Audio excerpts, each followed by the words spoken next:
So, welcome guys to another one. We've got a good one today. It's a book review. This book will help you. Trust me when I say this book. So, let's get right into the meat of this thing. Okay. So, the book we're reviewing is Ego is the Enemy by Ryan Holiday.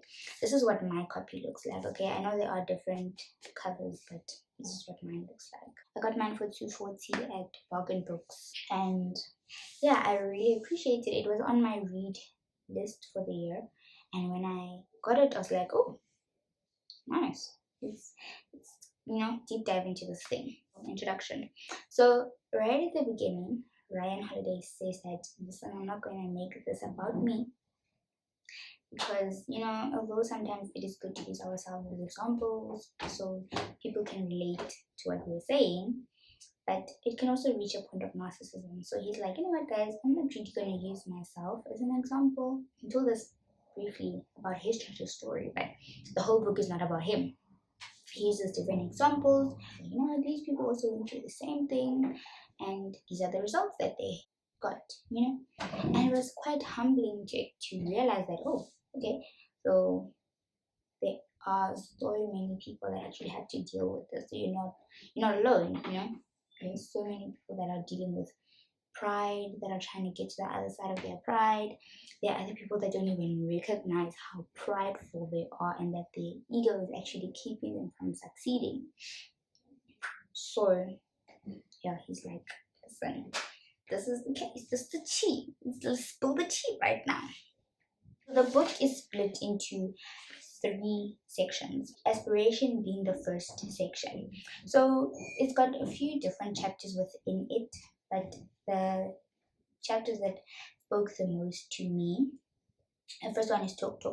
That's the name of the chapter. So basically he goes in to say that when you're inspired to do something, or you have a goal or a vision or whatever, talking too much can actually lead to you not doing anything about it, right? So you want to start a business, okay, and then you tell maybe your best friend, you're like, oh friend, I want to start a business, and then they hype you up. They're like, woo, yes, and then you're like, okay. And then you tell another friend, oh friend, I've got a business, this is what we do, well, this is what we're aspiring to do, and okay, cool. But then when are you going to take action? That's the question, because now your friends have hyped you up to the point where you're like, you don't actually do anything, you don't actually start your business.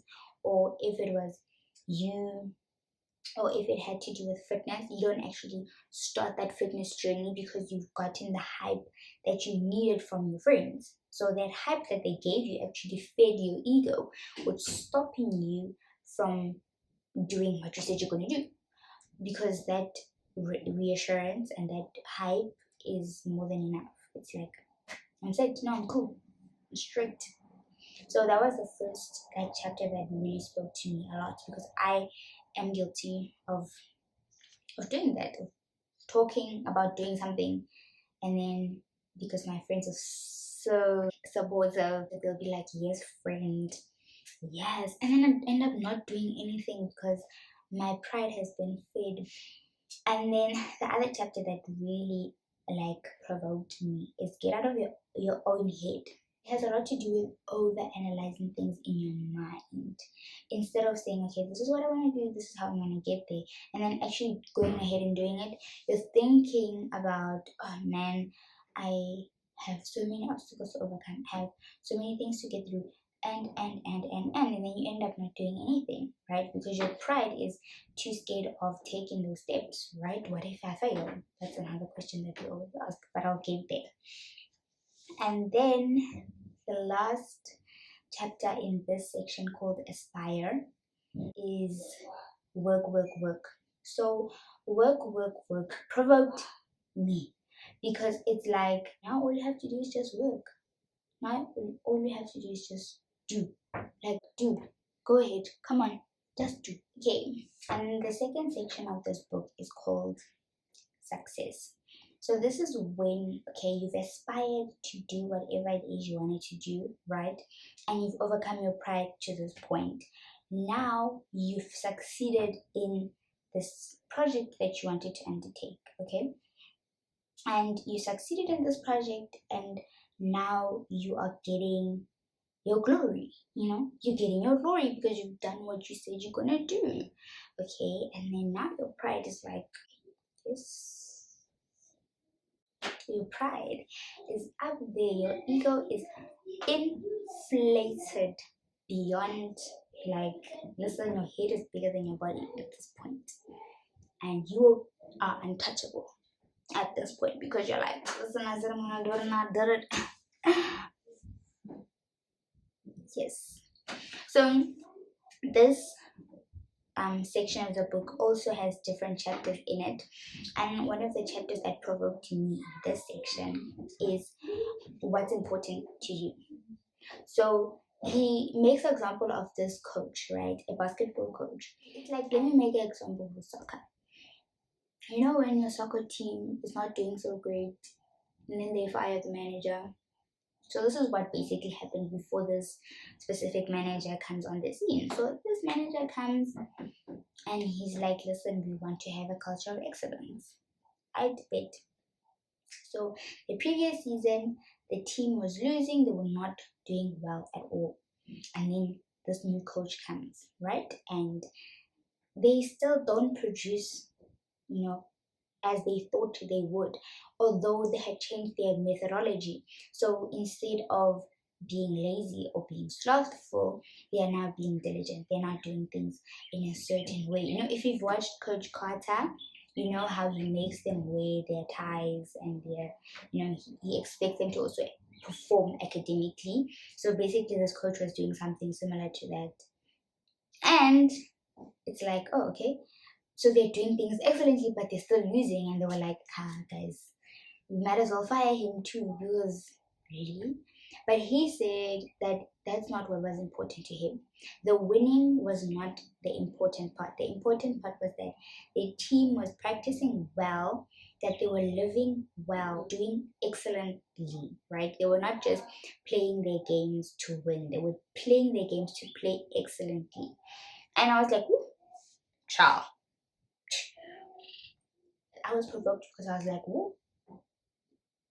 I mean, is it only about getting to the end with me, or do I make sure that even my in between, from the beginning of my journey to the ending of this journey, is it excellent? That was the chapter one of the chapters that provoked me. And then the other chapter that provoked me in this section of the book is called Managing Yourself.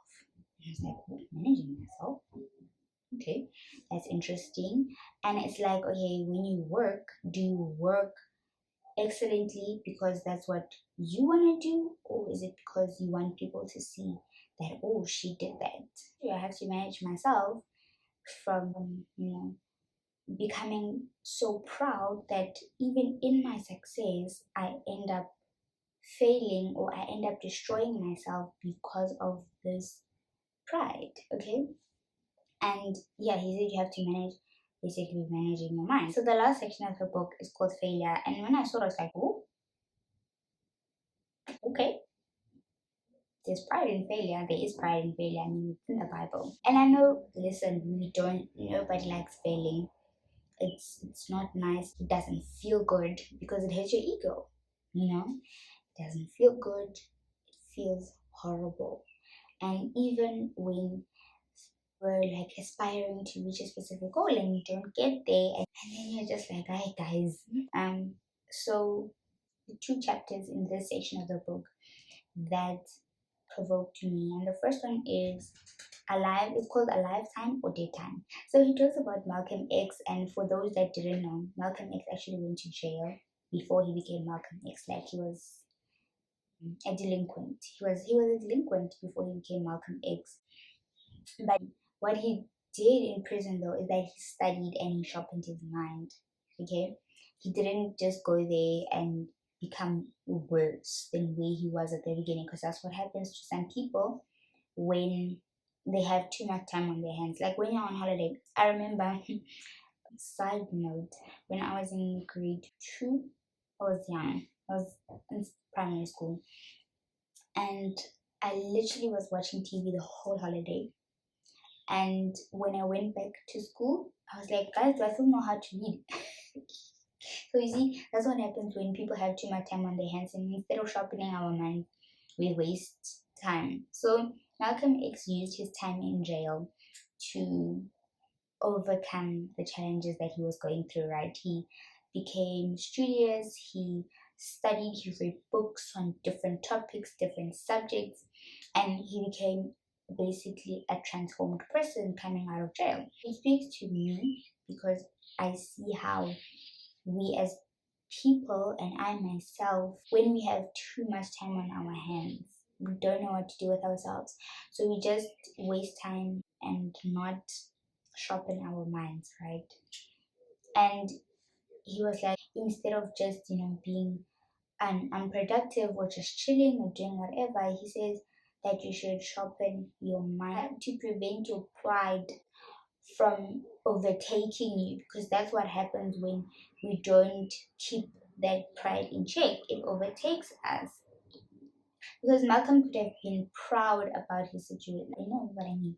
Pride could have overtaken him and he could have lived a life of crime and just kept on going back to jail. Instead, he used that time to sharpen his mind, sharpen his skills, and become a better person. And then the other chapter in this section of the book that really spoke to me is titled Maintain Your Own Scorecard.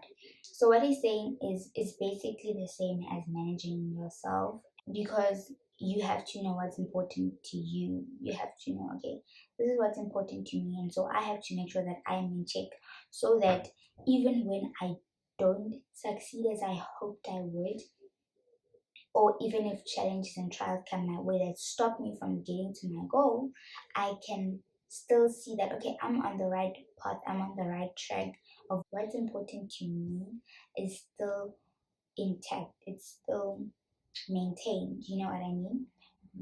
Those are some of the chapters. There are many others, and I highly recommend this book, especially if you want to be a business owner, especially if you are a student, especially if you are just entering into the corporate world. Actually, everyone, athletes, everyone, listen, read this book because it's going to help you to manage your pride, okay? Take time to go through this book, read it, understand it, and place yourself, right? And say, okay, this is where I am struggling with my pride the most, and deal with it, because the sooner you deal with it, the less likely it is for your pride to destroy you. And always make sure that you keep yourself in check continuously. Don't just make it a once-off thing that, okay, yeah, no, I know I have pride in this area, and then you don't work on it, right? Or if maybe you aspire to do something and then you did it, then all of a sudden you have this pride. I say continually check yourself and say, okay, this is where I struggle with my pride. This is where, just continue to prevent yourself from being proud even more. When people hold you in high regard and in esteem, you don't want to disappoint them. You don't want to look like, a Popeye to them. So sometimes you don't do anything because you don't want to look like a clown. So you don't do anything at all. But if you read this book, it will help you to keep your pride in check from beginning to end, middle, everything. So yeah, that's what I have to say today on this fine day. Yes, don't forget to like, comment your thoughts. What do you think about the book? Are you going to read it? Are you going to add it to your read list? Share this video with a friend. Let's to get it together. And subscribe for more. I hope you have a beautiful day and stay blessed.